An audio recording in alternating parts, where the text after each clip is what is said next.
What's the most important thing that decides whether the energy and effort you put into creating habits is going to be worth it or not? Well, the answer is choosing the right habit and the approach best suited to you, the one that fits you perfectly. Because these are the little things that create lasting habits. Let's, for example, take one of the most popular habits that people wish to create, the habit of reading daily. Now, the reason why this is a part of most successful people's daily habits is because it is the most consistent way to keep adding to our knowledge and understanding. But if listening is more your style than reading, then maybe watching videos or listening to podcasts on the subjects of your interest would be a more suitable habit for you, the ones that are more enjoyable and sustainable. So, how do you zoom in on the best choice?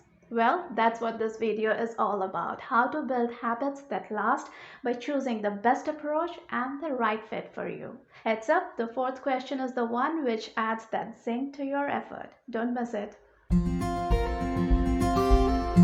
Hey there, welcome back to my channel. My name is Nandita and this channel is for you if you want to uncomplicate and take back control of your life one day at a time. Please feel free to jump in the comments below with your questions or your views on this topic and we will turn this into a chat. Alright, let's begin. The first question to ask yourself is, what is this new habit going to do for me? Is it going to make something easier, better, faster, more convenient? Basically, why you want to build this habit in the first place. If that's not bringing up a convincing answer for you, ask yourself instead, what would it look like for you if you don't build this habit?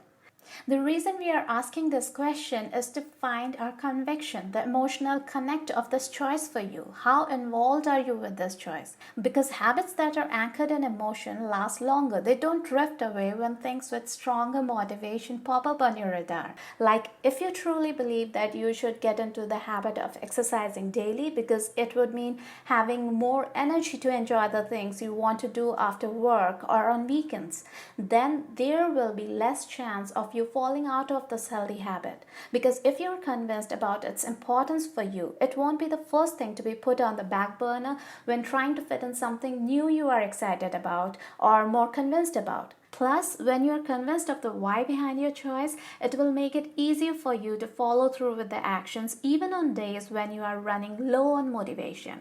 Because consistency is very important for creating any habit until you reach the point where this habit has become more or less automatic, motivation remains an important factor. So choose something that you would like to do, because if you force yourself to do something you don't like, you will at best create a routine and not a habit. And we prefer creating habits because they make actions effortless, make them automatic, freeing up our brain to relax. But routines don't give us that advantage. They don't have the automaticity of habits. The more automatic an action becomes, the easier it is to retain it as a habit. So if you feel going to the gym to stay fit and active feels like a chore even when you have been able to do it consistently for a couple of months, change your approach to fitness. Instead, maybe you can join a rhythm-based program like Zumba or a slower-paced but equally effective routine like yoga. Anything that is more in sync with your style. Now that you have pared down your choice of habits to the ones more meaningful to you on a deeper level, ask yourself, where would it fit seamlessly, a natural part of your daily routine? For example, if you want to create the habit of having a fresh bowl of fruits every day, would it go better with your breakfast or your lunch? Now choose the one which feels like the most natural next step to these daily established routines of breakfast and lunch. Because the more effortless it feels to slip into the next step, the easier it is to stay consistent with these actions. And since you already have these daily routines in place, you won't require any additional reminders. But don't be hard on yourself if your choice of routine doesn't pan out the first time, because you can always choose another one and see how that works. Lunch on the go not leaving you with enough time for that fresh bowl of fruits? Try having it with breakfast instead and see how that works.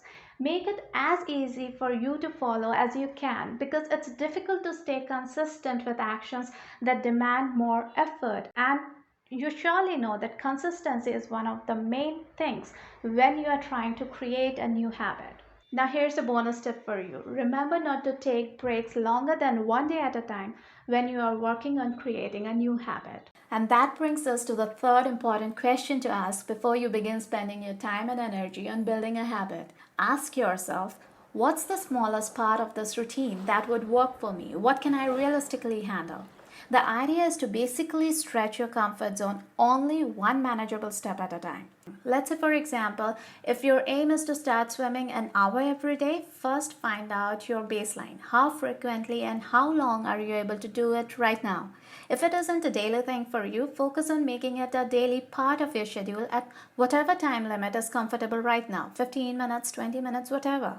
Once this becomes effortless, start stretching the time limit till you reach where you want to be. Now, this approach may seem slower, but is actually faster and more effective because actions that stretch too far from what you are comfortable with have a lesser chance of reaching the point where they become automatic, become a habit. Because things too far out of our comfort zone take a lot of willpower and motivation, which isn't always easy to come by on a daily basis. Like if you want to cut down on your habit from 6 cups of coffee a day to just once in the morning, it might be a tough habit to stick because, amongst other things, the physical discomfort of cutting that much caffeine in one quick swipe.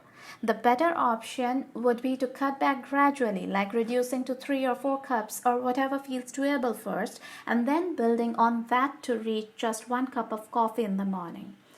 Habits that don't take too much effort to create are easier to maintain. By the way, if you're finding this helpful, like this video to keep it handy for ready reference and also to help it reach other people who would find it useful. Appreciate that. We have seen how actions which have a deeper meaning and can be done consistently build habits that last. So, what is it that hampers consistency? Distractions, difficulties, and lack of motivation. So, ask yourself what hurdles might pop up, like running out of the things you need for that action, or having things around that can tempt or distract you, or something popping up to take up your time. Just anticipate what could go wrong. Imagine yourself getting ready to do or doing that action and get creative. What could go wrong at every step? The idea is not to scare you off creating that habit, but to make yourself aware of all the possibilities and have a plan ready to tackle everything that might spring up in your path along the way. It's like efficiently managing a project, removing distractions, keeping all necessary elements handy, and having a contingency plan in place for things that could possibly slow things down. When you are aiming at a daily goal, to turn it into a habit, whether it be waking up early, following a more balanced diet, or fitting more active time in your day, the specifics of the goal itself, what exactly, how much, at what exact time, are super important. But what's also equally important is what you do to make these actions possible every single day. Ensure consistency.